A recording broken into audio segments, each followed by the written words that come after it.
The last box of my life fit perfectly in the trunk of my beat-up Honda Civic.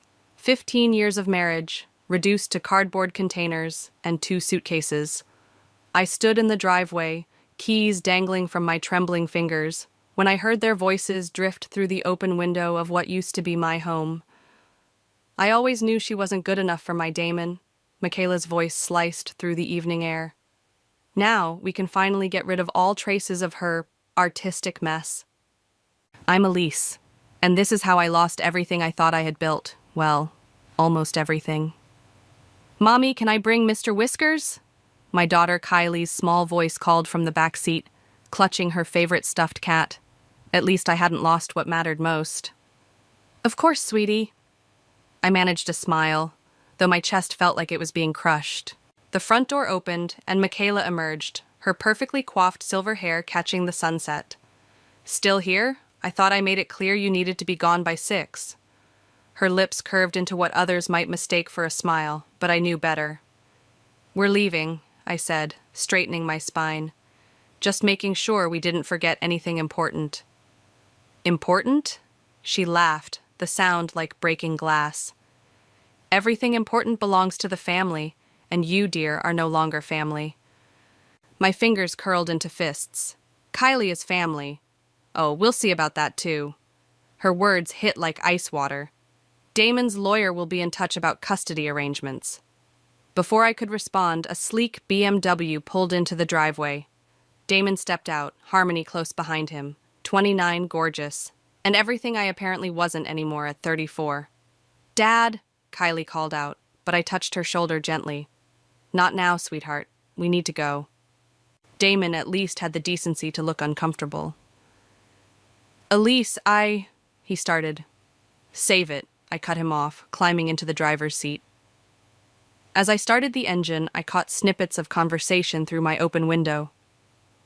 The gallery opening next month, Michaela was saying to someone on her phone.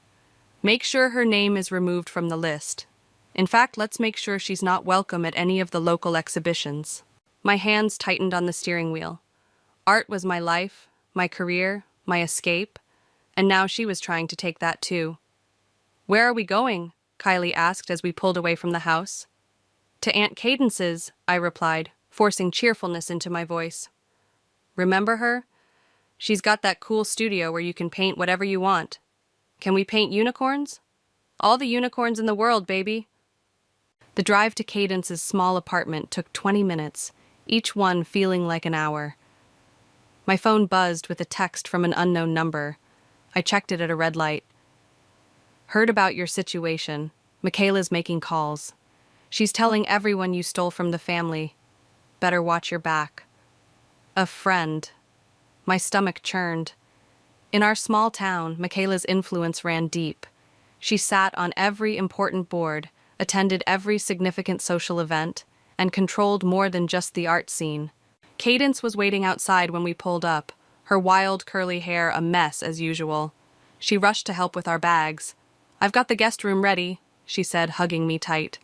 And my studio is your studio. I don't know how to thank you, I whispered, by not giving up. She grabbed a box. Oh, and Penny Thompson called me earlier. She's looking for new artists for her gallery. Penny? But she's the only gallery owner in town who doesn't kiss Michaela's ring? Exactly. Cadence winked. Sometimes the universe has a way of opening doors when others slam shut. Later that night, after Kylie was asleep in the guest bed, I sat on Cadence's balcony with a glass of wine. My phone kept lighting up with notifications, friends suddenly unfriending me on social media, cancellations for commissioned pieces, and one particularly nasty email from the local art association. I heard Michaela's planning to drive you out of town completely, Cadence said, joining me with her own glass. She's telling everyone you're unstable, that you threatened Harmony. I laughed bitterly. Of course she is. You know what the best revenge would be? Cadence leaned forward, her eyes sparkling with mischief. Success. Real, undeniable success. The kind she can't touch. I took a long sip of wine, considering her words. Maybe she was right. Maybe losing everything was exactly what I needed to finally build something of my own. First thing tomorrow, I said, I'm calling Penny Thompson. No, no, absolutely not. I shook my head at Cadence as she tried to arrange my paintings at the local farmer's market. The sunset piece needs more light. 2 weeks had passed since the night we'd fled to her apartment. My hands were paint-stained again, and for the first time in days, I felt something close to normal. There. Cadence adjusted the display. Now, remember what I said. Price them like you mean it. No more underselling yourself. I was about to argue when a familiar tune caught my attention. Someone was humming Moon River, my grandmother's favorite song. I turned to find an elegant woman in her 50s, studying my largest canvas. "This speaks to me," she said, tracing the air in front of the painting without touching it. "The anger in these brushstrokes. But there's hope, too, like a storm breaking." "That's exactly what I was going for," I said, surprised by her insight. She turned, extending her hand. "I'm Penny, and you must be Elise." My heart skipped. "Penny Thompson? From the Grove Gallery?" "The very same." She smiled warmly. "Cadence has told me about your work, and about your situation." I shot Cadence a look, but she was suddenly very interested in reorganizing my business cards. "Don't be mad at her," Penny said. "We need to stick together in this town, especially with Michaela throwing her weight around." "You know Michaela?" Penny's laugh was sharp. "Oh, honey, everyone knows Michaela. She tried to shut down my gallery 3 years ago when I refused to feature her nephew's terrible photography." A young couple approached my booth, and I excused myself to help them. They were about to buy a small piece when the woman's phone buzzed. She checked it, whispered something to her partner, and they hurried away. "Let me guess," Penny said. "They got the mass text." "What mass text?" She pulled out her phone, showing me a message. "Warning. Local artist Elise G sells fraudulent work. Pieces are copied from real artists. Avoid purchasing." My hands started shaking. "She can't do this. She can't just... She can, and she is." Penny's voice was steel. "But here's what we're going to do about it." For the next hour, Penny outlined her plan. Her gallery was hosting a major show next month, featuring women artists from across the state. "I want you to be part of it," she said. "But Michaela?" "Michaela doesn't control my gallery." Penny's eyes sparkled. "And wait until you meet the other artists. There's something brewing in this town, something bigger than Michaela's petty revenge." Just then, Kylie came running up with Cadence's brother Terrence, who'd been watching her while I worked. "Mom, look what I made." She held up a friendship bracelet, beaming. "It's beautiful, sweetie." I knelt to examine it. "I made one for you too," she said, tying it around my wrist. "And one for Ms. Penny." Penny accepted the bracelet with genuine delight. "You know," she said to me quietly, as Kylie showed Terrence her other creations, "my mother used to say that the universe speaks through children. They see truth we adults sometimes miss." She hummed Moon River again, and suddenly I was back in my grandmother's studio, watching her paint while singing that very song. "How do you know that tune?" I asked. "Your grandmother taught it to me. Margaret was my first art teacher, back when I was just a girl with dreams bigger than this small town." My throat tightened. "You knew my grandmother?" "She's the reason I opened the Grove. She always said art should be accessible to everyone, not just the social elite." Penny touched my arm. "She'd be proud of you, you know, standing your ground." Later that evening, as I was packing up, a familiar BMW pulled into the parking lot. My heart raced as Damon stepped out. "Elise," he said, looking uncomfortable. "Can we talk?" "I think we said everything we needed to when you left." "It's about Kylie. Mother is... She's pushing for full custody. Says you're unstable, living with a friend, no steady income." "Stop." My voice was stronger than I felt. "Just stop. You want to talk about Kylie? Talk to my lawyer." "I never wanted..." "What you wanted stopped mattering the moment you chose her over your family." I turned to Penny, who had appeared silently beside me. "I'll see you tomorrow at the gallery?" "9 sharp," she smiled. "We have a show to plan." As Damon watched us walk away, Penny linked her arm through mine. "You know what your grandmother would say right now?" "What?" "The best revenge is living well. But," she added with a wink, "making amazing art that sells for thousands while your ex-mother-in-law watches helplessly is a close second." For the first time in weeks, I laughed, really laughed, and somewhere in that sound, I heard the beginning of something new taking shape.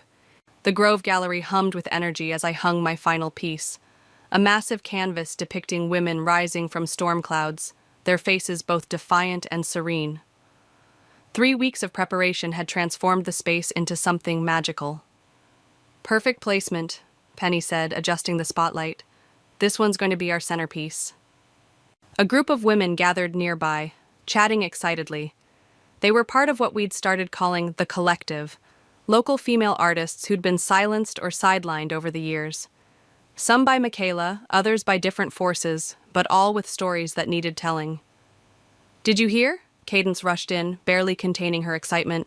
"The State Art Magazine is sending a reporter. Felicity just confirmed it." Penny's cousin Felicity, a journalist with connections throughout the art world, had been instrumental in spreading word about our show. "Ladies," Penny called out, clapping her hands, "circle up. We need to discuss tonight's preview." 20 women formed a loose circle in the gallery's center. I recognized faces I'd known for years but never really known. Sarah from the coffee shop, who did incredible metal sculptures, Maria, who taught art at the high school, Rebecca, who'd been rejected from every local show for being too controversial. "Tonight isn't just an art show," Penny continued. "It's a statement. Each of you has something powerful to say, and finally, we're saying it together." The front door chimed, and we all turned to see Harmony standing there, looking uncertain. "I'm sorry," she said quickly. "I saw the lights on, and I love art, and I heard about the show." The room went silent. My heart pounded as everyone looked between us. "Welcome," I said, surprising myself. "Would you like a tour?" Confusion crossed her face. "Oh, you're Elise?" "In the flesh." She started to back away. "I should go. I didn't know—" "Stay," Penny interjected. "Art doesn't discriminate. Neither do we." As I showed Harmony around, something unexpected happened.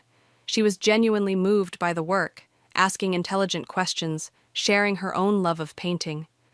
"I used to paint," she admitted, "but Michaela said it wasn't appropriate for someone in her family to pursue such an, unstable career." "Sounds familiar," Rebecca muttered nearby. Before Harmony left, she paused at my centerpiece. "This is incredible," she said softly. I wish things were different." "They can be," I replied. The preview event began at 7. The gallery filled quickly with collectors, critics, and locals curious about the buzz. I was discussing my technique with a potential buyer when Cadence grabbed my arm. "Incoming," she whispered. "Michaela just pulled up." Sure enough, Michaela swept in moments later, her designer dress and perfectly coiffed hair a stark contrast to our artistic, casual vibe. She stopped dead when she saw my centerpiece. "What is this?" she demanded, turning to Penny. "You're featuring her work?" "I'm featuring 20 talented artists," Penny replied calmly, "each chosen on merit alone." "Merit?" Michaela laughed. "She's nothing but a failed housewife playing with paint." "Actually," a deep voice interrupted, "she's brilliant." A tall man in an expensive suit stepped forward. "I'm Marcus from the State Gallery Board. We're very interested in several pieces here, particularly Ms. Elise's series." Michaela's face reddened. "You can't be serious. She's creating exactly the kind of innovative, emotionally resonant work we're looking for," Marcus finished. "In fact, we'd like to discuss a traveling exhibition featuring the Collective." The room buzzed with excitement. I caught Harmony's eye across the gallery. She'd returned with several friends. She gave me a small, encouraging smile. "This is absurd," Michaela sputtered. "I've supported this town's art scene for decades. I've guided it, shaped it, controlled it," Penny corrected, "but not anymore." One by one, women stepped forward, sharing stories of how Michaela had blocked their work, threatened their livelihoods, or demanded changes to their art to fit her vision. "You'll regret this," Michaela hissed at me. "All of you will." "The only regret," I said loudly enough for everyone to hear, "is how long we let one person dictate our artistic expression. That ends tonight." As Michaela stormed out, Felicity appeared with her camera. "Smile, ladies. This is going on the front page of tomorrow's arts section. The rest of the evening was a blur of sales, conversations, and possibilities. By closing time, most of my pieces had sold, including the centerpiece to Marcus himself. "We did it!" Cadence hugged me tight. "We actually did it!" "This is just the beginning," Penny announced to our group. "The collective is real now. We're a force to be reckoned with." Later, as we cleaned up, I found a note tucked into my purse, in Harmony's handwriting. "Thank you for showing me what courage looks like. I'm leaving him, and I'm starting to paint again." I smiled, pinning the note to the gallery's inspiration board. Sometimes revenge doesn't look like what you expect. Sometimes it looks like freedom.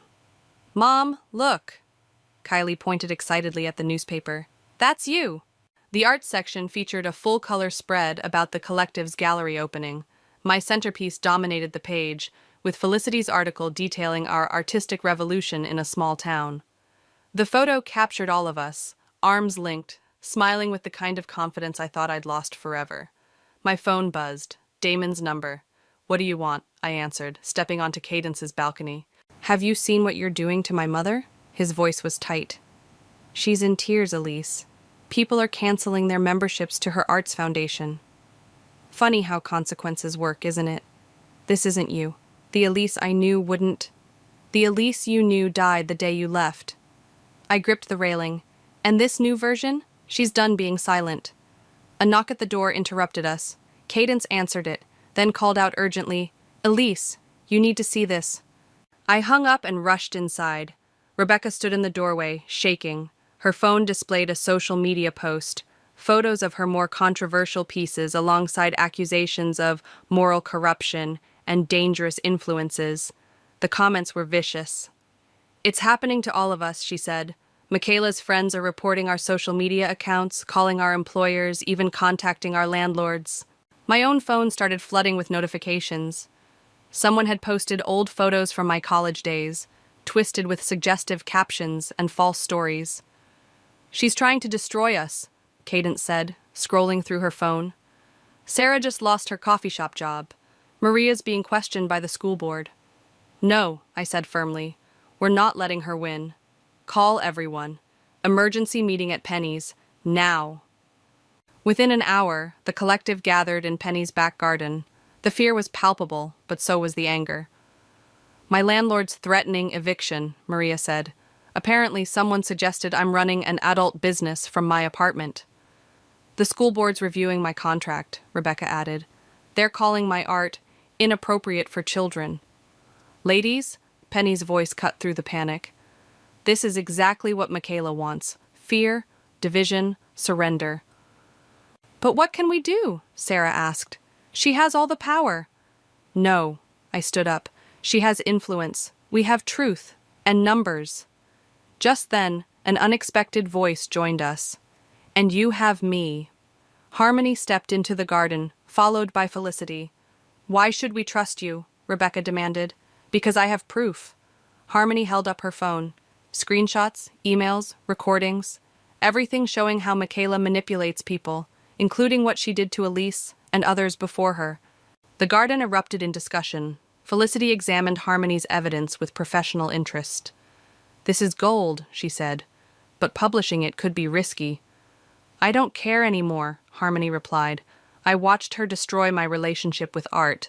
Then she tried to mold me into another one of her perfect society puppets. I'm done." My phone buzzed again. "Damon." "What now?" I answered. "Is Harmony with you?" He sounded different, worried. "Mother's losing it, Elise. She's talking about lawsuits, calling in favors.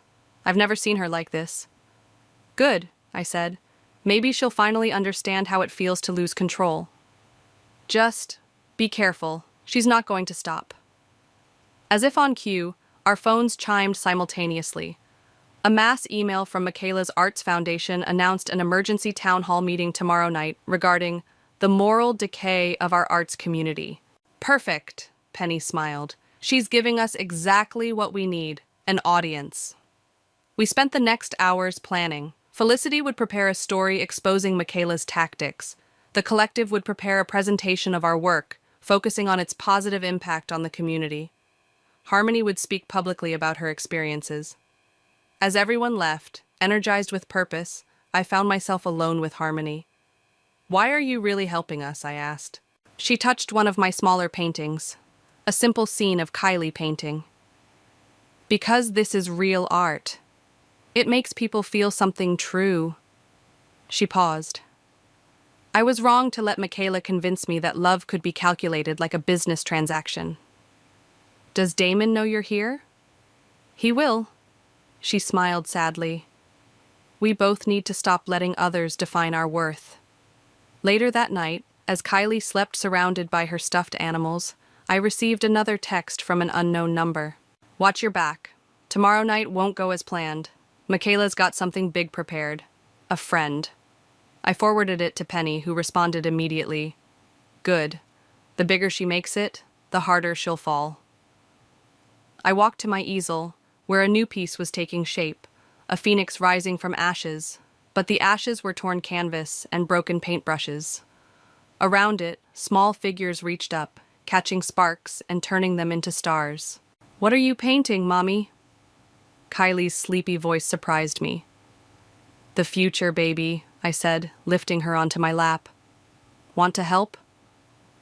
She picked up a brush, and together we added more stars to the darkness, each one a tiny act of defiance against those who would dim our light. The town hall buzzed with tension as people filed in. Michaela stood at the podium, arranging papers with trembling hands, while her supporters filled the front rows. The collective sat together on the left side, our bright clothes a stark contrast to their muted tones. "She's got the mayor here," Cadence whispered, nodding toward the stage, "and half the city council." "Good," Penny replied. "More witnesses." Felicity slipped into the seat beside me. "Articles ready to go live. Just waiting for the right moment."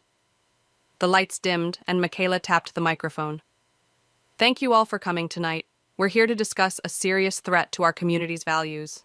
A slideshow started behind her, carefully selected images of our more provocative pieces, taken out of context. "These so-called artists are corrupting our town's cultural heritage." "That's my piece," Rebecca hissed. "She completely twisted its meaning." "And their leader," Michaela continued, clicking to a photo of me, clearly taken without my knowledge, "has a history of destructive behavior." The next slide showed social media posts I'd never made, emails I'd never written. My hands clenched into fists. "Furthermore," Michaela's voice rose, "these women are operating without proper permits, endangering our children with their radical ideas, and—" "That's enough." The voice rang out clear and firm. Harmony stood up from the back row. "Every word you're saying is a lie, and you know it." Michaela's face reddened. "Sit down, dear. You're confused." "No, I'm finally seeing clearly." Harmony walked to the center aisle.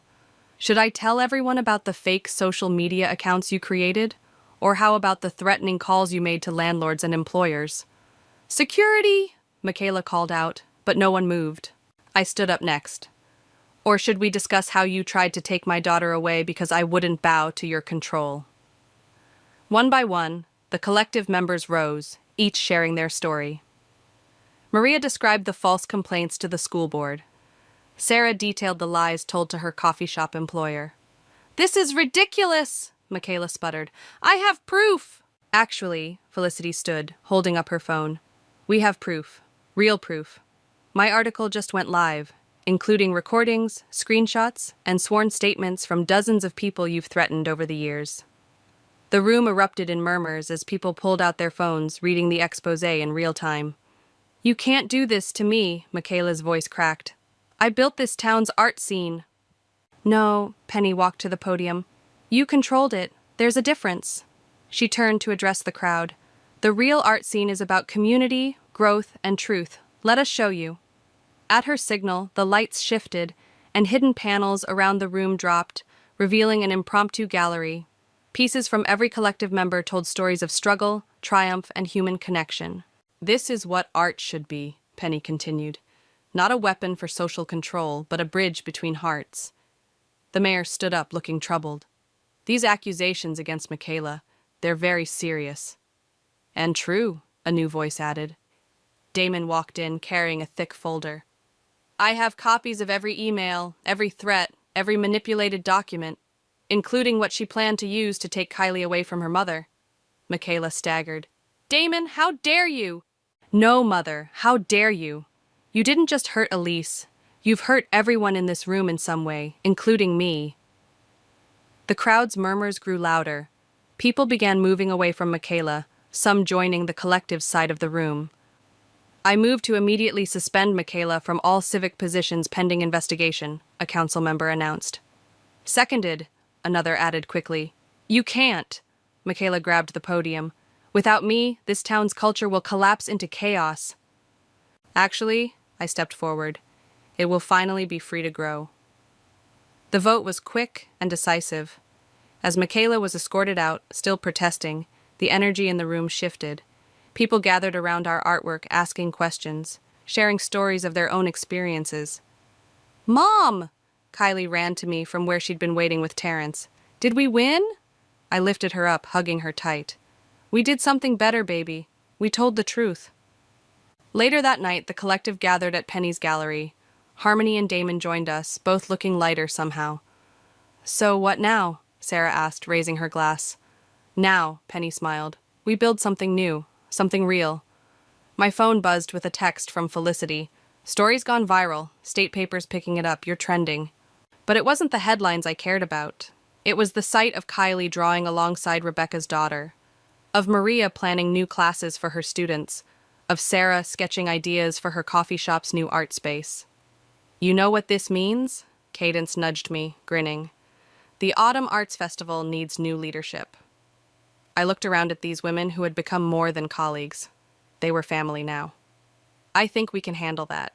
Outside, the evening sky blazed with colors that begged to be painted, and for the first time in months, I felt completely, wonderfully free. You can't be serious. I stared at the email on Penny's computer screen. The National Arts Foundation wants to feature the collective? Not just feature, Penny grinned.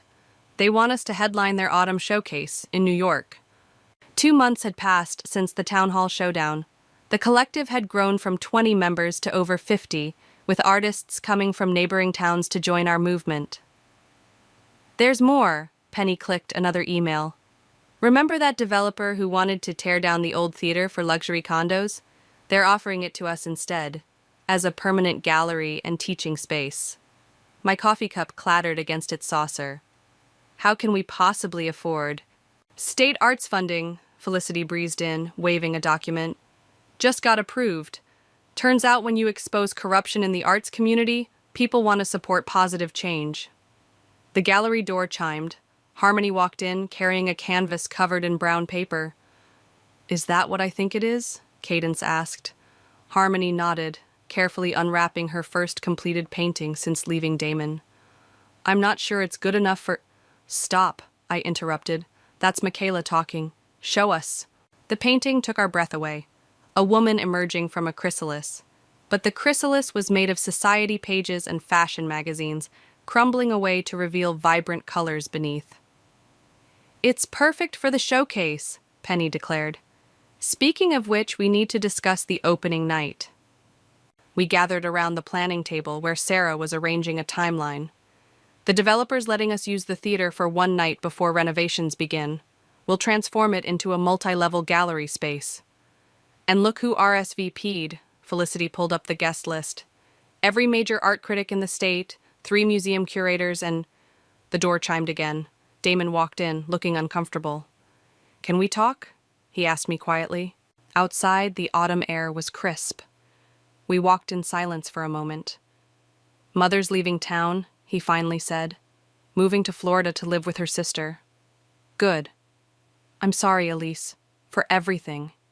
For not seeing what was happening, for letting her control everything, for— Stop. I faced him. I'm not interested in apologies. What I care about is Kylie. That's why I'm here. I'm withdrawing the custody challenge. You're an amazing mother, and what we did, it wasn't right. Before I could respond, my phone rang. It was Maria. Turn on the local news, now. We rushed back inside just as Penny switched on the TV. Michaela was holding a press conference outside her mansion. "These women are frauds," she declared, mascara running. "I have proof their funding is based on lies. The autumn showcase will be a disaster, mark my words." "What proof?" Harmony scoffed. "Doesn't matter," Felicity was already typing on her laptop. "No one believes her anymore. In fact, yes, the Arts Foundation just tweeted their full support of the collective." "She's desperate," Penny said, "which makes her dangerous. We need to make this showcase absolutely perfect." For the next 2 weeks, we worked nonstop. The old theater came alive with scaffolding and lighting rigs. Artists worked side by side, creating installations that flowed from one to another. Even Kylie contributed, her children's art workshop space becoming a favorite feature. The night before the showcase, I found Harmony touching up her painting. "Scared?" I asked. "Terrified," she admitted, but the good kind of terrified, like standing on the edge of something amazing. "You know she'll try something tomorrow night." "Let her." Harmony's brush moved confidently. "We're stronger together." Dawn broke on showcase day with unexpected news. Michaela had posted online that she'd be holding a competing event at her home, featuring traditional, respectable art. "Perfect," Penny said when she heard. "Let her show exactly what we're breaking free from." The theater filled with last-minute preparations. Sarah directed lighting crews while Rebecca coordinated the catering. Maria's students arrived to help with setup, their energy infectious. "Mom!" Kylie called from her workshop space. "Look what we made!" She and the other children had created a massive collage of butterflies, each one carrying messages of hope and change. "That's going in the main entrance," Penny decided. "It's exactly what this night is about." As evening approached, I stepped outside for air. The line of people waiting to enter stretched around the block. News vans parked nearby, their cameras already rolling. Damon appeared beside me. "Need any last-minute help?" "Actually," I smiled. "We could use someone to manage the coat check." He laughed. "From controlling husband to coat check guy. Seems fair." Inside, the collective gathered for one final moment together before doors opened. Penny raised her glass. "Whatever happens tonight, remember this. Art isn't about power or control. It's about truth, our truth. Now let's show them what that looks like." We clinked glasses as the doors opened and the first guests entered. Through the windows, I could see Michaela's empty driveway across town, and I felt something unexpected, pity. But there was no time for that now. Our moment had arrived and we were ready to shine. The old theater pulsed with energy as hundreds of people moved through the transformed space. Critics scribbled in notebooks, photographers captured every detail, and collectors huddled in corners, discussing prices. "They love it," Cadence squeezed my arm, pointing to a group of museum curators examining Rebecca's installation. "They actually love it." A commotion near the entrance drew our attention. Michaela had arrived, wearing an evening gown that seemed excessive even for her. She wasn't alone. "Is that the state tax auditor?" Penny whispered, recognizing the stern-faced man beside Michaela. "Ladies and gentlemen," Michaela's voice carried across the room. "Before you waste any more time here, you should know that this entire operation is under investigation for financial irregularities." The room quieted. My heart raced as the auditor stepped forward, opening his briefcase.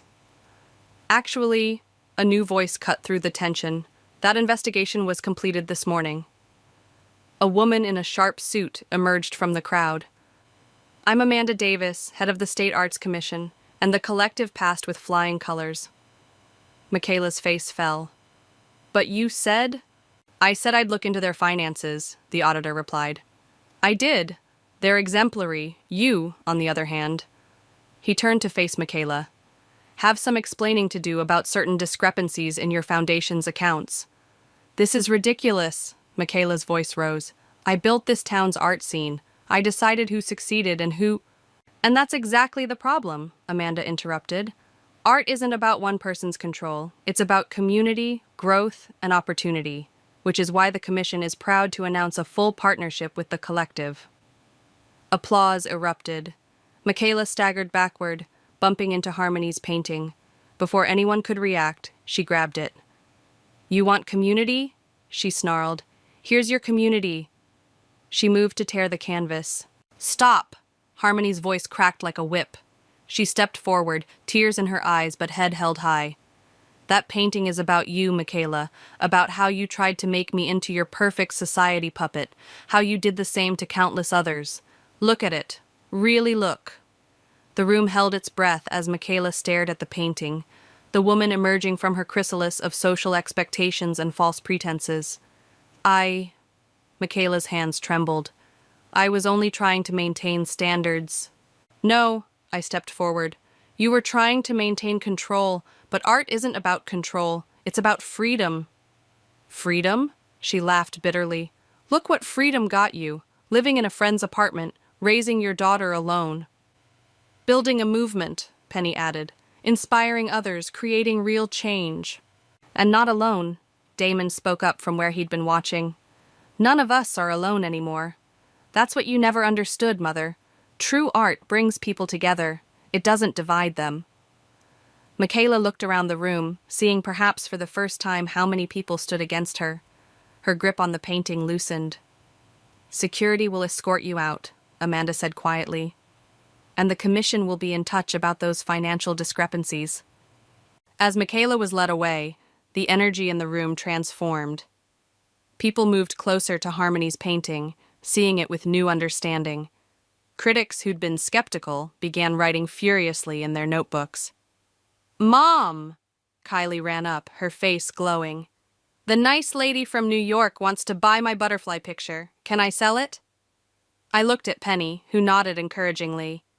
"Of course you can, sweetie. How much do you want for it?" $1 million, she declared, making everyone laugh. "How about we start with something more reasonable?" The collector smiled, kneeling to Kylie's level. "And maybe you can make more for my gallery in Manhattan?"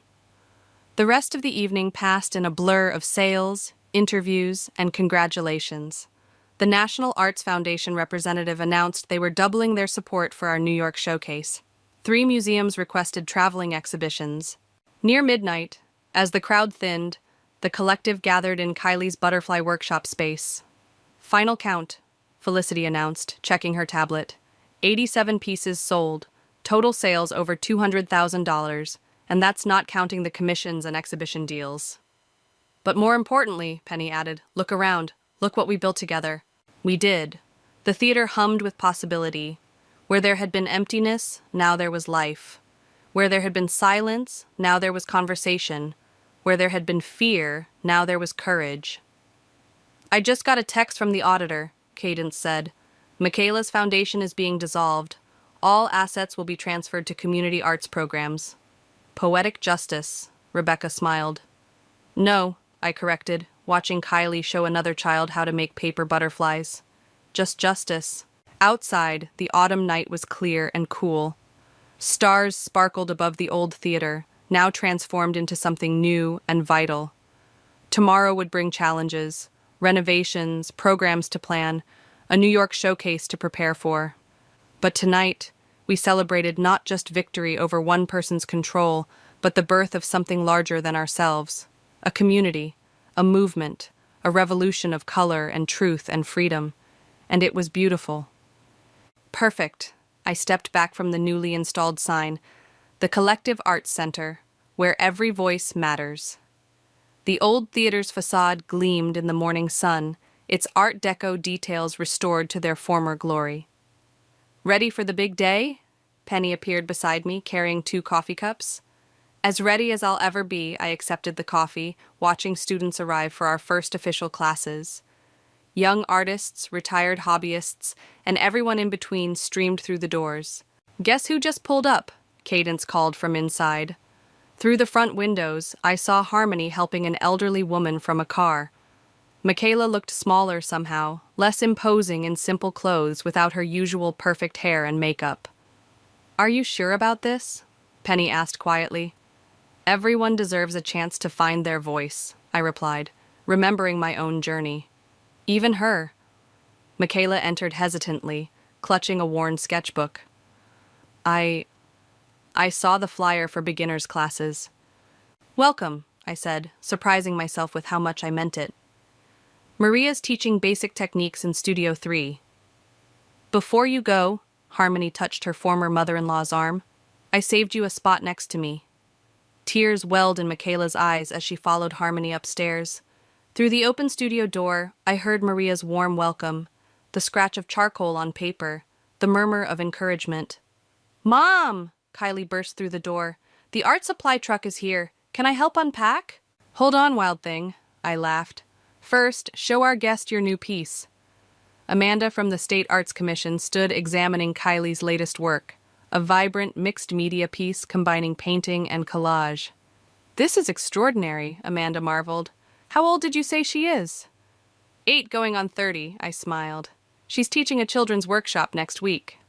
"Following in her mother's footsteps," Damon said from the doorway. He carried a box of supplies. "Where do you want these?" "Studio 4, Penny directed. Rebecca's sculpture class starts in 20 minutes. The morning unfolded like a flower opening to the sun. In Studio 1, Sarah taught senior citizens to work with watercolors. Studio 2 hosted a photography workshop for teenagers. Upstairs, Felicity documented everything for a feature on community art spaces. During lunch break, I found Michaela sitting alone in the courtyard, staring at her sketch. "May I?" I gestured to the empty seat. She nodded, turning her sketchbook so I could see. The drawing was rough but honest, a small bird breaking free from a cage. "I never told anyone," she said softly, "but I used to paint. Before I married into society, before I became what I became, I thought I had to choose between art and respect. And now? Now I realize respect isn't about controlling art, it's about letting it breathe." From inside, we heard laughter. Kylie was showing other kids how to make her famous butterflies, their small hands creating wings of hope and possibility. "We're having an evening showcase next week," I said. "Student works, if you'd like to contribute." "I'm not ready." She shook her head. "But maybe someday." The afternoon brought more classes, more voices finding their strength through art.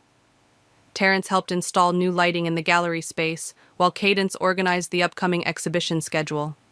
As evening approached, the collective gathered in what we now called the Heart, the central space where all the studios connected. "First day stats," Felicity announced. 12 classes, 147 students, ages 8 to 82. Not bad for a bunch of rebellious artists. "And wait until they see what's next," Penny grinned. "The National Arts Foundation called. They want us to develop a template for community art centers across the country." Speaking of next, I pulled out a stack of papers. The State Commission approved our youth scholarship program, art supplies and classes for any kid who wants to learn, regardless of ability to pay. "To new beginnings," Sarah raised her paint-stained coffee cup. "And old endings," Harmony added, watching her former mother-in-law leave with a lighter step than she'd arrived with. Later, as I locked up, I found Kylie in my studio, adding final touches to her butterfly wall. Each paper wing carried a message of change, of growth, of possibility. "Mom," she said thoughtfully, "are we rich now?" I laughed. "Not in money, baby. But in everything that matters? Yeah, we're pretty rich." Outside, the sunset painted the sky in colors no artist could perfectly capture, but we'd never stop trying. Tomorrow would bring new classes, new challenges, new opportunities to help others find their voice. But tonight, standing in our transformed space, surrounded by the evidence of what happens when people dare to create change, I felt something settle in my soul. Not an ending, exactly. More like a beginning that kept beginning, every day, with every brushstroke, every sculpture, every photograph, every voice that finally dared to speak its truth. And that was the most beautiful masterpiece of all.